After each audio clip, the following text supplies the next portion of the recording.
ఈ పథకానికి ఒక వాల్యూ వచ్చి ప్రజలు బయటకు వచ్చే అవకాశం ఉంది. లేకపోతే మాత్రం ప్రజలు బయటికి రావడం కష్టం దీని గురించి అని మరి తెలుస్తుంది మనకి. రేవంత్ సర్కార్ రికార్డు 2 ఏళ్లలో 23,000 కోట్ల రైతు భరోసా పంపిణీ. నిజంగానే రేవంత్ ప్రభుత్వం రైతు పక్షపాతి ప్రభుత్వం అనడానికి ఇదొక మరి ఉదాహరణగా మనం చెప్పుకోవచ్చు. తెలంగాణ రాష్ట్రంలో కాంగ్రెస్ ప్రభుత్వం రైతన్నులకు అండగా ఉంటుందనడానికి అన్ని విధాల చర్యలు చేపడుతుంది. రైతు సంక్షేమం కోసం రైతు భరోసా, రైతు బీమా వంటి పథకాలు అమలు చేస్తున్న ప్రభుత్వం పంట పెట్టుబడి సాయం అందించే రైతు భరోసా విషయంలో సరికొత్త మైలురాయిని అధిగమించింది. గత బీఆర్ఎస్ ప్రభుత్వంలో మరి రైతు బంధు ఈ రైతు బంధుగా ప్రారంభమైన ఈ పథకాన్ని కాంగ్రెస్ ప్రభుత్వం వచ్చిన తర్వాత ప్రస్తుతం రైతు భరోసాగా కొనసాగిస్తుంది. కాంగ్రెస్ ప్రభుత్వం ఈ పథకం పరిధిని మరింత విస్తృతం చేయడంలో కౌలు రైతులను, వ్యవసాయ కూలీలను కూడా ఇందులో భాగస్వామ్యం చేయడంతో ప్రస్తుతం ఈ పథకంలో లబ్ధిదారుల సంఖ్య 73 లక్షల మార్కును చేరుకుంది. గతంలో బీఆర్ఎస్ ప్రభుత్వ హయాంలో 5 ఏళ్ల కాలంలో 50,250 కోట్ల రూపాయలు పంపిణీ చేయగా ప్రస్తుతం కాంగ్రెస్ ప్రభుత్వం అధికారంలోకి వచ్చిన నాటి నుంచి ఇప్పటి వరకు తక్కువ కాలంలోనే 23,070 కోట్ల రూపాయలు లబ్ధిదారులకు విడుదల చేస్తుంది. ఇందులో ఇందిరమ్మ ఆత్మీయ భరోసా పథకం కింద 9 లక్షల మంది నిరుపేద వ్యవసాయ కూలీలను సైతం చేర్చి వ్యవసాయ కూలీలకు, కౌలు రైతులకు కూడా లబ్ధి చేకూరుస్తుంది. రాష్ట్ర ప్రభుత్వంపై ఈ పథకానికి సంబంధించి ఆర్థిక భారం పెరిగినప్పటికీ రైతు సంక్షేమం కోసం ఈ చర్య తీసుకున్నట్టుగా ప్రభుత్వం చెప్తుంది.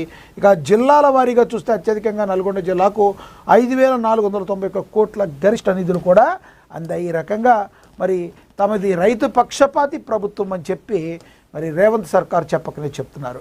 ఇక అసెంబ్లీ సెలెక్ట్ కమిటీ చైర్మన్గా మంత్రి పొన్నమట, జాయింట్ కమిటీ చైర్మన్గా మరి కడియం శ్రీహరికి అవకాశం దక్కనుంది. దీని గురించి కూడా ఒకసారి చూద్దాం.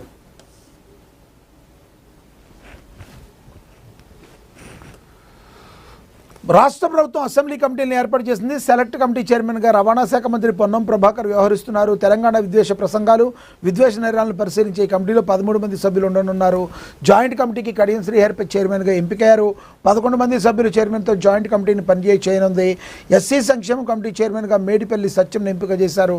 11 మందితో కూడిన సభ్యుల బృందం ఈ కమిటీ విధుల్లో పాలు పంచుకోబోతుంది అని కూడా ప్రచురించడం అయితే జరిగింది. ఇక అదేవిధంగా చూసుకుంటే నీరవ్ మోడీకి షాక్, భారత్కు అప్పగింత, యూరోపియన్ కోర్టులో అప్పీల్ తిరస్కరణ, భారత్కు అప్పగింతకు మార్గం సుగమం, సిబిఐ ఈడీకి భారీ ఊరట కూడా లభించనుంది. డబ్బులను ఎగవేసి మరి భారతదేశ సొమ్మును కొల్లగొట్టిన ఇలాంటి వాడికైతే మరి కంపల్సరీ శిక్ష అనుభవించాలి. పరారీలో ఉన్న వజ్రాల వ్యాపారి నీరవ్ మోడీని కటకటాల్లో నెట్టేందుకు భారత ప్రభుత్వానికి భారీ విజయం దక్కింది. బ్రిటన్ నుంచి తనను భారతదేశానికి అప్పగించడానికి సవాల్ చేస్తూ ఆయన పెట్టుకున్న చివరి ఆస్తి దరఖాస్తు కూడా తిరస్కరణకు గురైంది. ఫ్రాన్స్ కేంద్రంగా పనిచేస్తున్న అత్యున్నత సంస్థ European court of human rights Nirav Modi దాఖలు చేసిన అప్పీల్ను కొట్టేసింది. దీంతో ఆయనకు అంతర్జాతీయంగా ఉన్న అన్ని న్యాయపరమైన రక్షణదారులు పూర్తిగా ముసుగుపోయాయి. తాజా పరిణామంతో నీరవ్ మోడీని లండన్లోని వాండ్స్వర్త్ జైలు నుంచి భారత్కు తీసుకొచ్చేందుకు కేంద్ర దర్యాప్తు సంస్థలైన సిబిఐ, ఈడీలకు ఉన్న అన్ని అడ్డంకులు తొలగిపోయాయి. లండన్లో హోంశాఖ అధికారిక ఉత్తర్వుల అనంతరం త్వరలోనే ఆయన ముంబైలోని ఆర్థర్ రోడ్ జైలుకు తరలించే అవకాశం ఉందని నివేదికలు చాలా స్పష్టం చేస్తున్నాయి. ఎటువంటి పరిస్థితుల్లో ఇతన్ని తీసుకొచ్చి జైల్లో పడేయటం అయితే కన్ఫర్మ్గా మనకి తెలుస్తుంది. ఇక అంతర్జాతీయ టూరిజం హబ్గా తెలంగాణ మనం చదువుకున్నాం ఇంకా కాబట్టి. ఖరీదైన ఇళ్ల విక్రయాలు హైదరాబాద్ టాప్ అంట. దక్షిణ భారతదేశంలోని 3 ప్రధాన నగరాల్లో అల్ట్రా లగ్జరీ గృహాల మార్కెట్ సరికొత్త శిఖరాలకు చేరింది. 2025-26 ఆర్థిక సంవత్సరం హైదరాబాద్, బెంగళూరు, చెన్నై నగరాల్లో 10 కోట్లు అంతకంటే ఎక్కువైన విలువైన 811 విలాసవంతమైన ఇళ్లు అమ్ముడయ్యాయి. వీటి మొత్తం అమ్మకాల విలువ 11,246 కోట్లుగా నమోదైంది. వివరాలు southern India high and luxury housing పేరుతో Indian Sotheby's international realty CRE matrix సంయుక్తంగా ఈ నివేదికను అయితే వెల్లడించింది. మరి ఈ విషయంలో కూడా మనకి తెలంగాణలోని హైదరాబాదే టాప్గా నిలవటం మనం అయితే గమనించవచ్చు. ఇక తదుపరి చూసుకుంటే మణుగూరులో అత్యాధునిక పోలీస్ స్టేషన్ ప్రారంభమైందట. మాదక ద్రవ్యాల నిర్మూలనపై ఉక్కుపాదం డీజీపీ శివానంద్ తెలియజేశారు. అదేవిధంగా చూసుకుంటే చెల్లెలి నిశ్చితార్థం నుంచి వస్తూ విషాదం జరిగింది. శంషాబాద్ పోలీస్ స్టేషన్ పరిధిలో పెద్ద గోల్కొండ ఔటర్ రింగ్ రోడ్డుపై సోమవారం తెల్లవారుజామున జరిగిన ఘోర రోడ్డు ప్రమాదంలో ఓ యువకుడు మృతి చెందగా మరో 3 తీవ్రంగా గాయపడ్డారు. పోలీసుల వివరాల ప్రకారం చెల్లెలి నిశ్చితార్థ కార్యక్రమం కోసం ఏర్పల్లి గ్రామానికి వెళ్లి Raghavendra Prasad, Manohar, Bhavani, Karthikeya TS 07 JB 5801 number కారులో తిరిగి హైదరాబాద్కు బయలుదేరారు.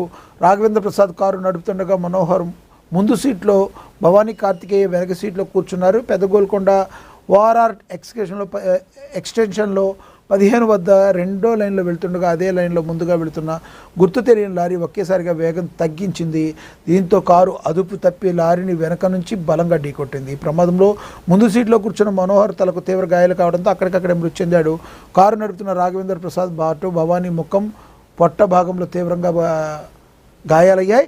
కార్తికేయ కూడా గాయపడ్డాడు. క్షతగాత్రులను ఆసుపత్రికి తరలించారు. ప్రమాద తీవ్రతకు కారు పూర్తిగా ధ్వంసమైంది. బాధితుల ఫిర్యాదు మేరకు పోలీసులు కేసు నమోదు చేసి దర్యాప్తు అయితే చేపడుతున్నారు. ఇక తదుపరి చూసుకుంటే ఆదాయానికి మించిన ఆస్తుల కేసులో డీఎస్పీ భీమ్రెడ్డిని అరెస్టు చేశారు ఏసీబీ. తెలంగాణ పోలీస్ శాఖలో అవినీతి తిమంగళాల వేటను అవినీతి నిరోధక శాఖ